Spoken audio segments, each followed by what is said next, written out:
안녕하세요. 닥터 척추 신경외과 전문의 양경훈입니다. 척추 유압술 후에 재발?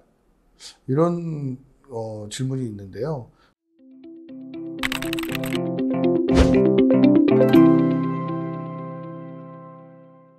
척추 유압술은 사실 그 자체는 재발하지 않습니다.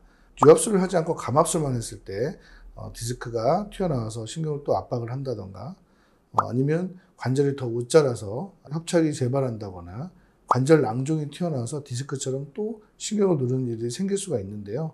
이런 감압술은 그럼에도 불구하고 유압을 하지 않는다는 장점이 있어서 많이 시행하고 있습니다. 그러나 정작 나사를 고정하고 척추와 척추 사이를 유압하는 척추 유압술은 재발이 없습니다. 그 자체로 붙어버리기 때문에 한 몸뚱이가 돼서 재발하지 않는 것이죠. 그러나 척추뼈가 약할 때 나사가 빠진다거나 척추 유압이 완전하지 않았을 때 삐그덕거리면서 또 허리 통증을 유발하는 경우는 있습니다. 따라서 척추 유압이 잘 안 될 경우를 대비해서 처음부터 척추 유압술을 할 때 척추뼈가 약하면 골시멘트를 사용하거나 고기능성 골다공증 치료제를 써서 척추를 더 단단하게 하는 등의 여러 가지 조치를 취하면 척추 유압술은 거의 완벽하다라고 생각하시면 되겠습니다.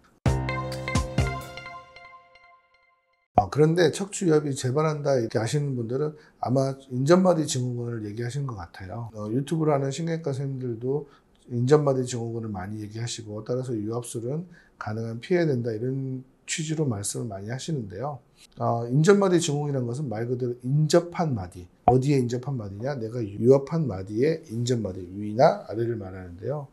보통 척추체 유압술을 아주 젊었을 때 시행한 경우에 한 마디만 문제가 됐을 때는 사실 주변에 인접마디 증후군이 발생할 확률도 늘어납니다. 왜냐? 인생이 길기 때문에 만약에 내가 40대 때 척추 유압을 했다. 그러면 앞으로 40년에서 50년을 더 사는 기대 여명이 남아있기 때문에 4, 50년 동안에 무슨 일이든 벌어질 수가 있죠. 그래서 이거에 대해 연구를 해봤는데 그럼 수술하지 않는 사람과 수술한 사람의 인접마디 증후군이 얼마나 더 발생하느냐. 수술한 사람은 인접마디 증후군이 10에서 20%, 10년이 지났을 때 그러니까 수술한 다음에 10년이 지나면 10에서 20%에서는 인접마디 증후군이 발생한다 라고 알려져 있는데요. 이거는 지금 제가 알기로 한 20년 전에 나온 연구인데 당시에는 또 인접마디 증후군이 잘 생기게 하는 수술법이 있었어요. 척추 후관절의 위쪽 마디를 손상을 하면서 나사를 고정하는 법들이 많이 시행되고 있어서 그때는 인접마디 증후군이 사실은 많이 생길 수밖에 없었습니다.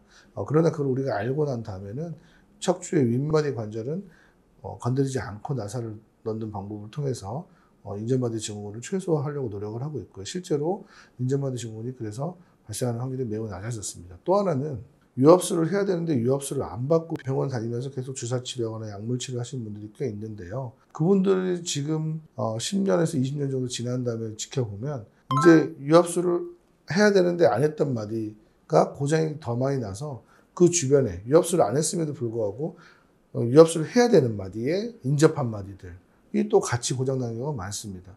그래서 어느 것이 더 많은가 제가 볼 때는 이것 또한 연구를 많이 해봐야 될 것 같습니다. 그런데 유압술을 하지 않아도 인접마디 문제들이 많이 생기는데 인접마디 증후군이 무섭다고 수술을 하지 않는다? 저는 그건 굉장히 어리석은 거라고 생각합니다. 그래서 정확하게는 유압술을 하고는 그 자체로 재발은 없다.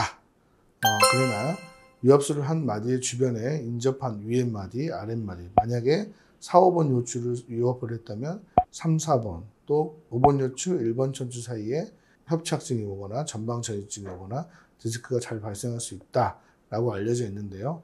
수술을 하지 않고 유압술을 하지 않고 시간이 지나도 마찬가지로 위에 마디, 아랫 마디들이 동시에 나빠져서 결국 마지막에는 두세 마디를 동시에 수술하는 경우도 있더라. 그러나 4, 5번 유압술을 하고 나서 운동을 충실해서 근력이 탄탄해진다면 위, 아랫 마디도 나빠지는 확률이 낮을 테고 만약에 나빠진다 하더라도 버텨주는 근육이 있으니까 잘 지낼 수 있는 확률이 높지만 유압술을 하지 않고 아파서 골골대면서 운동도 못하고 계속 누워있고 밖에 나가지도 않고 운동하면 아프니까 집에만 쉰다. 병원만 다니고 자꾸 주사 치료해서 스테로이드를 많이 맞아서 근육도 인대도 약해진다. 이랬을 때 만약에 세 마디가 동시에 나빠지면 버티기 정말 어려울 것입니다. 세상의 한쪽 면만 바라본다면 나머지 반대쪽에 얼마나 큰 득이 있는지 모르고 지나치는 경우도 많겠습니다. 위압술이 필요하다면 언제든지 바로 받으시길 부탁드립니다. 그것이 여러분의 건강을 지키는 길입니다. 지금까지 닥터척추 신경외과 전문의 양경훈이었습니다. 감사합니다.